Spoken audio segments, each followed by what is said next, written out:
많은 분들이 싫어라고 착각하는 이야기 중에 저도 여러 번 여러분들에게 말씀드렸는데 더 윈도우스라는 그 단편 소설이 있습니다. 이게 1930년도에서 50년도에 지어진 소설이라고 하는데요. 어느 병실에 두 환자가 있었습니다. 한 환자는 창가에, 또 다른 환자는 창가 반대 벽 쪽에 침대가 놓여져 있었습니다. 근데 창가에 있는 이 환자는 사실은 눈을 볼 수 없는 사람이었다고 해요. 그런데 이 사람이 그 벽 쪽에 있는 그 환자에게 창밖에서 벌어지는 일들을 계속 매일 얘기해 주는 거예요. 야, 오늘은 아이들이 운동장에서 뛰어논다. 야, 오늘은 꽃이 저렇게 만발해 있네. 야, 오늘은 저 새들이 봐라. 이렇게 막 날아다니고 너무나도 멋지다. 하늘이 아주 파랗다. 이런 이야기들을 계속 해줬어요. 이 벽 쪽에 있는 환자가 그 창가에 있는 환자의 이야기를 들으면서 소망이 생겼어요. 나도 저 사람처럼 저 창가에서 밖을 한번 내다보는 게 소원이다. 이런 소원을 가졌어요. 근데 안타깝게도 창가 쪽에 있는 그 환자가 하나님의 부름을 받고 떠났습니다. 그런 후에 이 벽 쪽에 있던 환자가 간호원에게 부탁을 했다고 합니다. 나도 저 창밖을 보고 싶은데 나를 저 창가 쪽으로 다 이 침대를 옮겨달라고. 간호사가 옮겨줬어요. 옮겨줘가지고 그 자기가 좀 환자로 서로가 동고동락했던 그 친구가 말한 그 밖을 한번 보려고 이렇게 간신히 일어나서 창가를 봤는데 창가에 아름다운 건물이나 들판이 있는 게 아니라 벽이 있던 거예요. 거기도 막힌 벽이었는데 이 소경이 이 환자에게 희망을 주려고 늘 그 자신이 상상하는 상상의 나래를 펴서 이야기를 이 환자에게 들려준 거예요. 저는 그 이야기를 이렇게 오늘 말씀을 준비하는데 이 이야기가 제가 확 떠오르는데 비록 아픔 볼 수 없었지만 그는 우리가 세상을 보면서 사물을 보면서 그 아름다움을 볼 수 있는 눈을 갖지 못한 사람들이 많은데 이 환자, 앞을 보는 이 환자는 비록 자신은 눈은 볼 수 없지만 마음의 눈을 펴서 밖에 있는 것을 상상하면서 그걸 이야기로 할 수 있었다는 것. 그것이 얼마나 중요할까? 그 마음이 얼마나 중요한가? 그런 생각을 새삼 하게 됐습니다. 그래서 잠언서 4장 23절에서 이렇게 말씀하죠. 함께 읽어볼까요? 무릇 지킬 만한 것보다 중에 더욱 내 마음을 지키라. 생명이 근원이 이에서 남이니라. 상당히 중요한 말이에요. 지킬 거 여러분 돈 지켜야 아무 소용 없어요. 집 지켜야 아무 소용 없어요. 가장 중요한 것은 마음을 지켜야 된다는 거예요. 마음. 왜냐하면 생명의 근원이 생명의 원천이 마음에 있다는 거예요. 그러니까 마음을 다스리는 자가 세상을 다스린다는 말이 있지 않습니까? 두 마을 이야기라고 여러분들 많이 들었죠. 어느 사람이 새로운 곳에 이사를 가려고 집을 탐색하고 다녔습니다. 이 마을 저 마을을 다니다가 한 마을에 딱 도착해서 버스에서 내려서 그 앞에 있는 노인에게 묻습니다. 당신 사는 이 마을은 대체 살기가 어떻습니까? 이렇게 물었어요. 그랬더니 이 노인이 당신이 살던 곳은 어떤 곳이었습니까? 그러니까 제가 사는 곳은요 말도 하지 말라고 너무나도 그냥 살기 지겹고 다투고 자기밖에 모르고 불친절하고 이기적이고 시기심으로 득실거려서 도저히 내가 살 수 없어서 내가 떠나려고 합니다. 그랬다는 거예요. 그랬더니 이 노인이 그 말을 듣더니 바로 우리 마을이 당신 같은 그 마을이라고 나도 괴로워 죽겠다고 그러더래요. 그 말을 들은 이 방문객이 그럼 여기도 살 곳이 못 되는군요. 그럼 가겠습니다. 근데 여긴 다시는 안 옵니다 하고 가버렸다는 거예요. 잠시 후에 또 한 사람이 왔어요. 와가지고 또 묻습니다. 내가 여기로 이사 오려고 하는데 당신 사는 이 할아버지 사는 이 마을은 어떻습니까? 그러니까 또 똑같이 말하는 거예요. 아니 당신이 살던 곳은 어떻습니까? 그러니까 그 사람이 제가 살던 곳은요 너무나도 아름답고 사랑스럽고 조화롭고 떠나기가 싫은데도 어쩔 수 없이 떠날 수밖에 없는 그런 입장에 놓였습니다. 그러더라는 거예요. 그러니까 그 노인이 바로 우리 마을이 그 마을이라고 당신 잘 왔다 그러는 거예요. 이 사람이 마음을 굳혔다는 거 아니에요. 이 할아버지 말을 듣고. 그 말을 옆에 듣던 마을에 사는 한 사람이 이 할아버지에게 그랬더니 아니 할아버지 조금 아까 온 사람에게는 우리 마을이 불평하고 시기심 있고 이기적이고 막 자기들만 알고 떠들썩하고 이런 마을이라고 말하고 왜 두 번째 온 사람에게는 왜 우리 마을이 살기 좋은 마을이라고 그렇게 말했냐고. 그러니까 그 할아버지가 딱 이 말을 했다는 거예요. 뭐 이게 마음을 가지고 산다는 거예요. 마음을 가지고. 지난주 수요일 설교 말씀에 제가 베드로 사도가 그리스도인들이 버려야 할 것들에 대해서 이야기하는 것을 말씀드렸습니다. 1절 말씀인데요. 함께 읽어보겠습니다. 그러므로 모든 악독과 모든 기만과 외식과 시기와 모든 비방하는 말을 버리고. 아멘. 여러분 저 단어를 여러분 읽어 나가면 좀 몸이 좀 약간 오싹하지 않습니까? 저는 저 단어들 쭉 읽어 나가는데요. 몸이 좀 오그라들더라고요. 별로 좋은 것 같지 않아요. 저 말만 들으면 아주 그냥 끝장난 것 같은 느낌이 드는 단어들로 그냥 막 술을 놓고 있습니다. 저는 가끔 제가 여러분들 그 말씀 드렸죠. 제가 설교를 할 때 여러분들 향하여 하는 것 같지만 사실은 제가 듣는다고 말씀했잖아요. 근데 제가 제 설교에 은혜 받을 때가 있어요. 그럼 또 성도님들 생각할 때 이거 또 목사님 또 뭐 지자랑하려고 그러나 그럴 거예요. 아니 목사가 지가 얘기해놓고 지가 은혜 받는다 그러면 그럼 뭐 은혜 못 받는 나는 뭐요? 그럴 거 아니에요. 제가 은혜 받을 때가 있어요. 언제 은혜 받는지 아세요? 제가 설교 원고에도 쓰지 않았는데 그 말이 튀어나올 때 있어요. 그때는요 제가 은혜를 받아요. 제가 깜짝 놀래요. 지난주에 제가 여러분들에게 지난주에 말씀드린 것 중에 제가 원고에 없는 말이라고 하면서 말씀드린 거 있죠. 제가 무슨 얘기했습니까?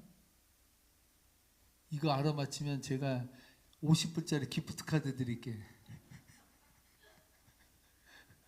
그럼 또 쥐어짜듯이 또 생각하시는데 더 안 나. 그러면 생각이 더 안 나라고 저는 그렇게 말씀드렸어요. 제가 은혜 받은 게요. 암세포 이야기했잖아요. 암세포. 여러분 사람의 몸에 암세포가 자라는 게 많은 생각할 때 우리는 어떻게 생각할 때 외부에서 내 몸속에 침투해가지고 암의 유전자를 퍼뜨려서 여기서 암이 되는 거야. 이렇게 생각할 수 있거든요. 근데요.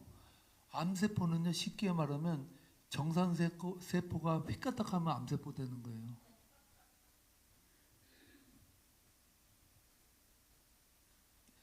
그렇더라고요. 진짜. 정상세포가 변하면 암세포가 되는 거예요. 그래서 저는 그랬어요. 그리스도의 십자가에 원수로 행한다. 혹시 또 교회에 어떤 세상 사람이 침입해서 그냥 원수로 우리 막 때려 죽이고 뭐 하는가? 그렇게 생각을 했어요. 그런데 그리스도의 원수는 다른 게 아니더라고요. 성도가 휘까닥하면 원수 되는 거예요. 십자가에 원수로 행하는 거는요. 이방 사람이 아니에요. 그리스도인들이 암이 암세포가 되듯이 정상세포가 암세포가 되듯이요. 그리스도인들 누구나가 다 그리스도의 십자가에 원수로 행할 수 있어요. 원수로 살아갈 수 있다니까요. 원수로. 누구나가 다 정상세포가 암세포로 될 수 있는 가능성이 있는 것처럼 우리 신앙인들도요. 그리스도의 원수로 행할 가능성을 가지고 있다는 생각을 늘 가져야 돼요. 나는 안 넘어가는데요. 나는 뭐 끄떡 없습니다. 더 위험해요. 여러분 건강한 사람 골골 80이라는 말이 있잖아요. 저희 그 친구 목사님 교회, 그러니까 제가 어릴 때 다니는 교회에 담임 목사님의 아들이 저랑 친구였어요. 걔랑 쭉 자랐으니까 어릴 때부터 계속 목사님하고 봤잖아요. 그 친구의 어머니가요, 매일 저는 그 집에 가면요, 그 사택에 가면은 인상이 남는 건 다른 말 하나도 없어요. 사모님이요, 매일 그 머리띠 있잖아요. 왜 머리띠를 매는지, 머리가 아프신지 머리띠를 매고 맨날 누워 계시는 거, 그것만 생각 보이는 거예요. 그래서 저는 속으로 말을 안 하고 속으로 그랬어요. 야, 너희 엄마 일찍 돌아가시겠다, 이렇게 생각했거든요. 근데요, 골골 80이라고요. 그분이 거의 90까지 사시다 가셨어요. 그 튼튼하고 강단 있는 목사님, 제가 볼 때 100세도 넘게 산다고 했는데요, 이분은 병수발 들다가 먼저 가셨어요. 먼저 가셨어요. 여러분, 내가 건강하고 팔팔하다고 자신하는 사람이요, 진짜 이러니까요, 더 위험해요. 조심하고 건강검진 받으러 다니세요. 자신하지 마세요. 진짜 자신하는 게 더 위해요. 골골 80이라고 뭐 아픈 사람은요, 아이고 내 몸아 하면서 계속 건강검진 받아. 어디 좀 안 좋은 거 나타났으면 그래요. 그럼 빨리 그거 죽이세요. 그렇게 한다고요. 그래서 오래 산대요. 오히려 신앙도 마찬가지예요. 신앙도 선절로 생각하면 넘어질까 두려워하라고요. 가장 위험한 때가 뭐냐면 내가 서 있다고 생각할 때가 가장 위험해요. 목회자가 제일 위험할 때가 언제인지 아세요? 설교 내가 좀 괜찮게 요새 하는데 뭔가 되겠는데, 그 사람은요 심리도 못 가서 꼬꾸라져요. 꼬꾸라져야 돼요. 왜? 목회자가 그리스도의 영광이 안 나타나고 자기 영광 나타나면 그거는 그리스도의 은혜를 내가 갈취하는 거랑 마찬가지. 은혜는 주님이 주시는 것입니다. 믿습니까? 말 못하는 낙타를 통해서도 하나님은 은혜를 끼쳐주세요. 괜히 겉멋으로 말이죠, 목사가 은혜 받았다고 막 이렇게 해서 하는 거, 정말 저도 늘 조심해야 되는 것 중에 하나 그거라는 것이죠.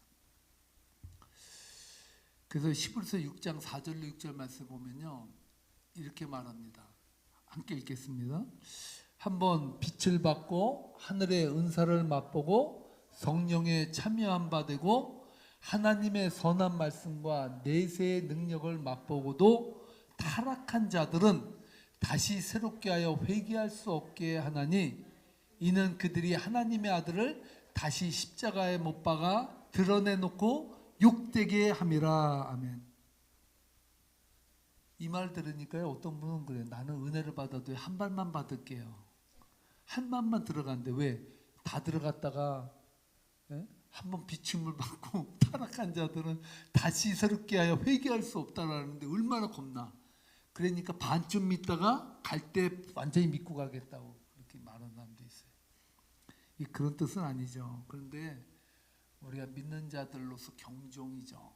믿는 자들이 정말 하나님 앞에서 은혜를 받았다면 더 조심해야 된다는 거예요. 조심. 여러분, 하나님의 백성들도 십자가의 원수를 행하게 되면 눈에 뵈는 게 없어진다고 하지 않습니까? 겁이 없어진다는 거예요. 뭐가 잘못된 건지도 모를 정도로 이렇게 살아갈 수가 있는 거거든요.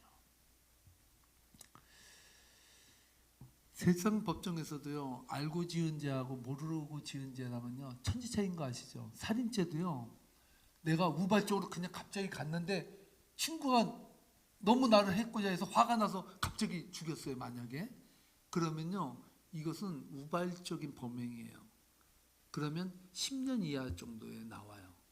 그런데 내가 이 자식 가만둘게, 그리고 몸속에다 칼을 품고 가잖아요. 그거는 고의야. 그거는 사형죄까지도 가능해요. 그 경중에 따라 이 정도로 차이가 나. 알고 지은 죄랑 모르고 지은 죄랑. 여러분, 정말 그리스도의 은혜를 알면 정말 조심스럽다는 거죠. 반대로 그리스도의 은혜를 모르면 똥과 된장도 구분 못하는 거죠. 그냥 아무거나 그냥 하게 된다는 거예요. 그 여러분, 이스라엘 백성들이 타락할 때마다 예언자들을 통해서, 선지자를 통해서 한 말이 있어요. 그게 뭔 말인지 아세요? 이스라엘 백성 죄를 졌는데 그들을 향해서 뭐라 그랬냐면요, 여호와의 목전에서 죄를 졌다 그래요. 이게 되게 심각한 말이에요. 우리가 하나님이 지금 안 보인다고 생각하니까 목전에서 죄를 짓지, 하나님이 이거 보고 있는데 하면 누가 죄 질 수 있어요? 못 진다는 거예요. 못 진.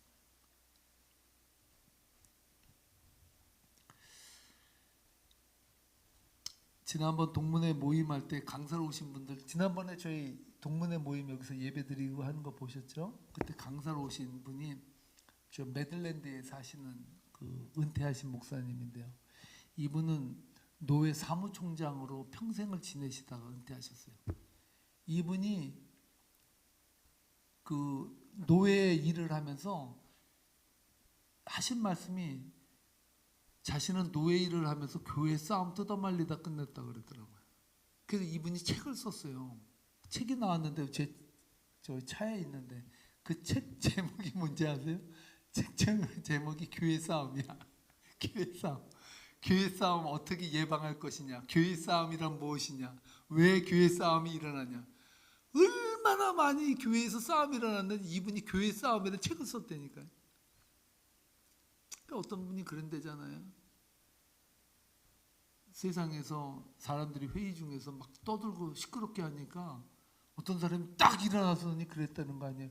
야, 여기가 교회인지 알아? 왜 싸워? 왜? 이런다는 거예요. 세상 사람들이 교회는 싸우는 곳인 줄 아는 거예요. 싸우는 거. 싸우는 곳이죠.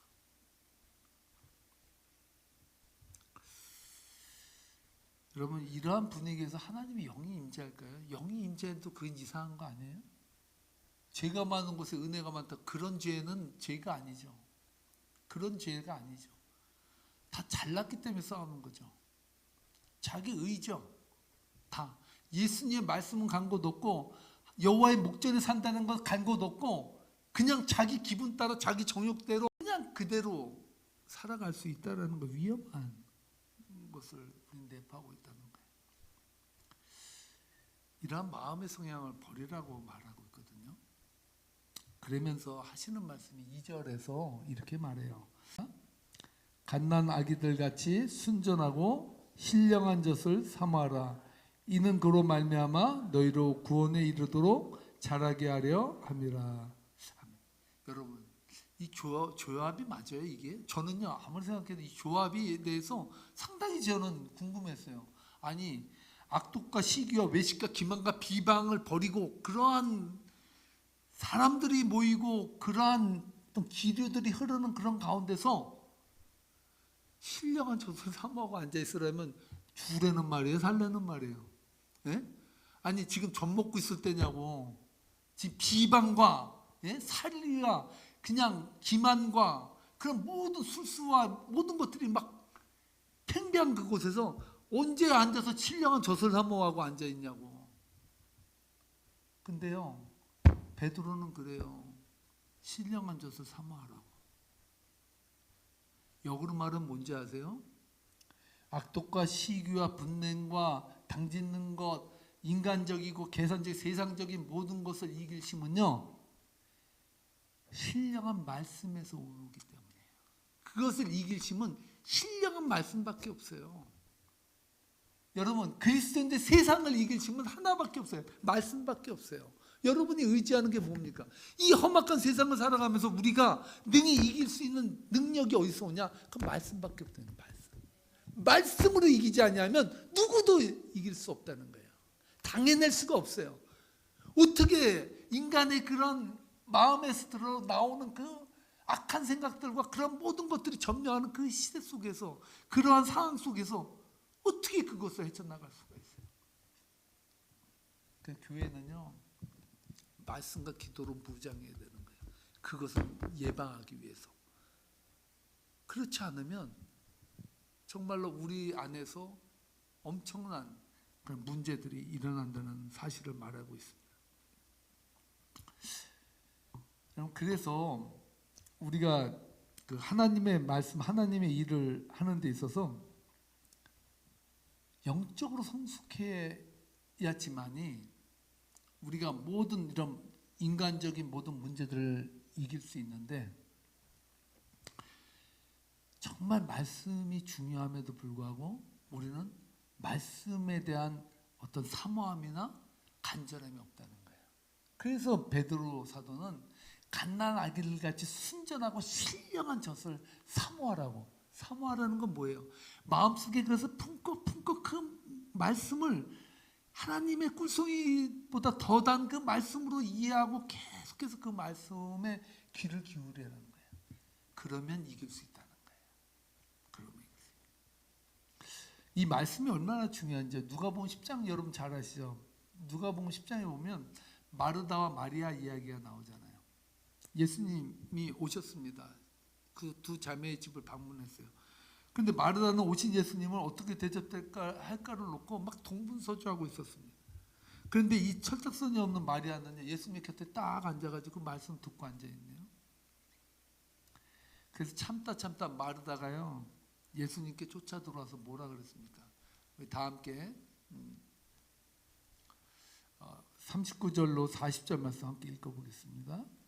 그에게 마리아라 하는 동생이 있어 주의 발치에 앉아 그의 말씀을 듣더니 마르다는 준비하는 일이 많아 마음이 분주한지라 예수께 나아가 이르되 주여 내 동생이 나 혼자 일하게 두는 것을 생각하지 아니하시나이까 그를 명하사 나를 도와주러 하소서. 아멘.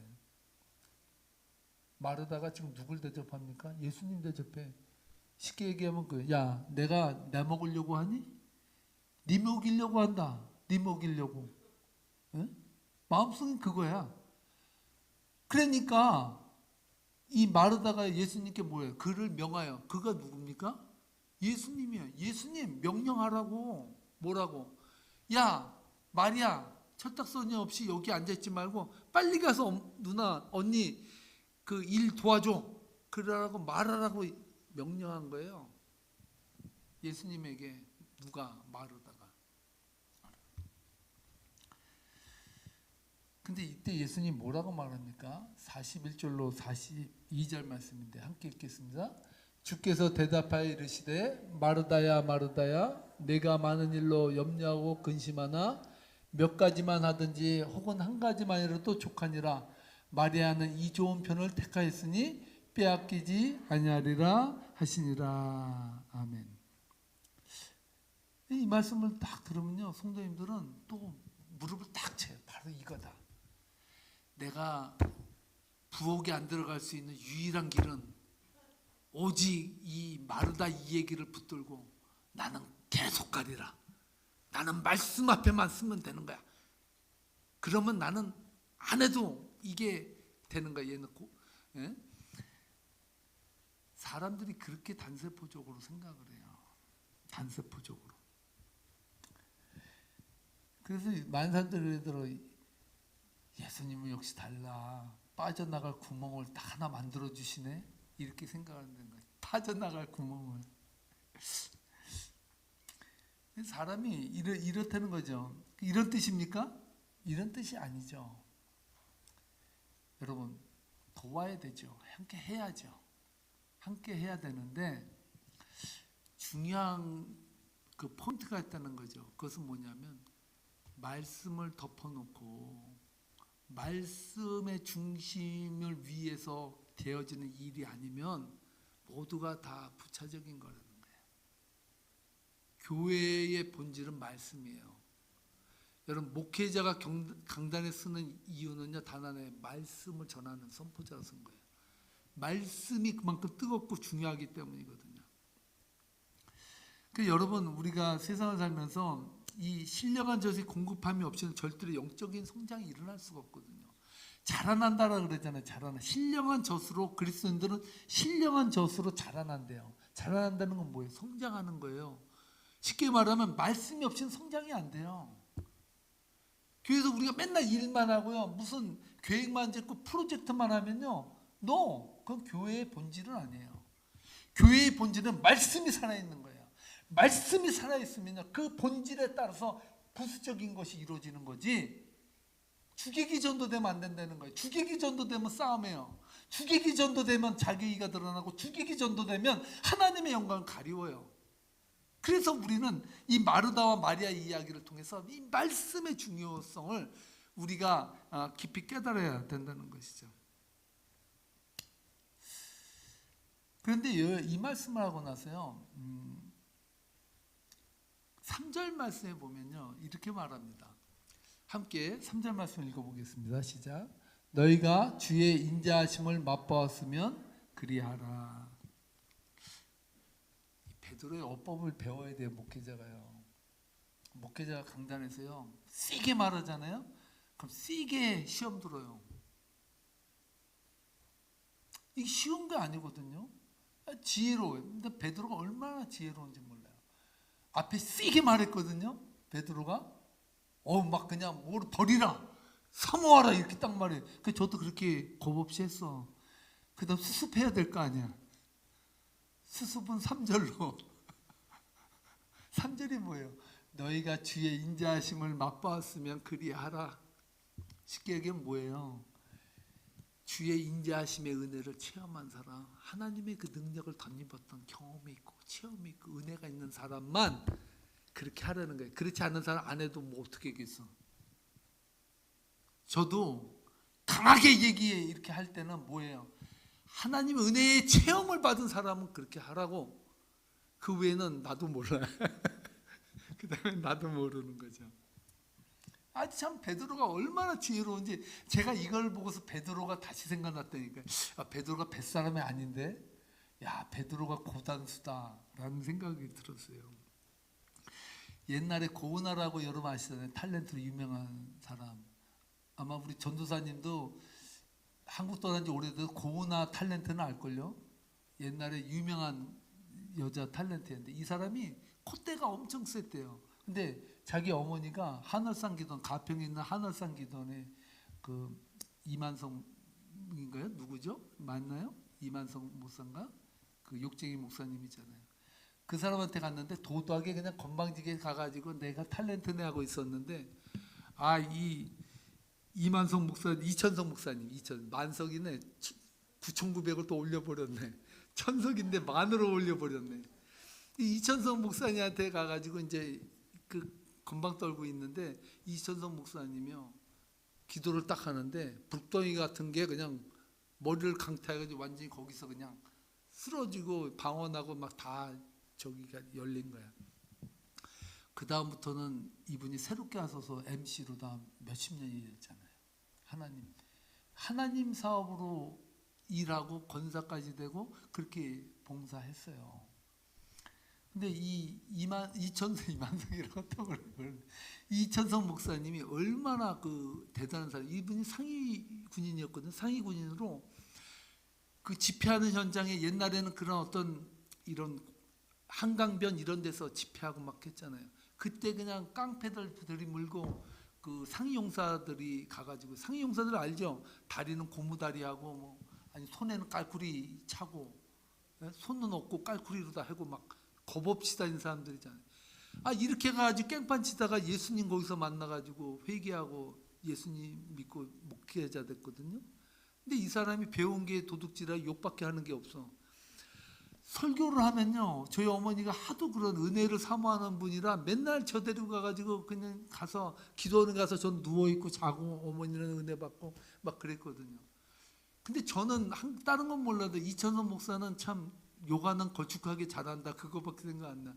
뭐 2년 전에는 기본이야 뭐 쌍모라 그리고 막 그냥 뭐 사람들한테 막 그렇게 해도요 아멘 아멘해. 나 그 사람들도 약간 미치는 것 같아.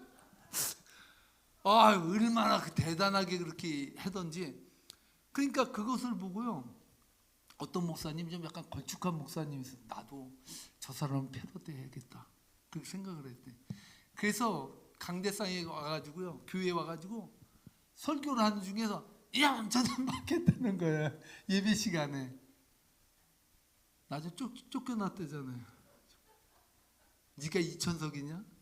차라리 영적으로 다 세서 그렇게 말해도 될 정도가 되든지 아니면 그냥 성도들한테 잘 얘기해가지고 자리 유지하든지. 둘 중에 하나를 해야 되는데 이분이 패러디하다가 그렇게 됐다는 거예요.